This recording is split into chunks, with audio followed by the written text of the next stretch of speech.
again, everyone. Truck CB Sales here with a tune-up report for Brian in Georgia on the Stryker 447hpc2.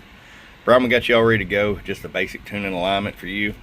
Let's start with the RF power all the way down, 50 watt slug. It's 2 watts all the way down, so you have plenty of adjustability if you decide to run an amp. And 14 all the way up. I'm going to show you average power swing. Low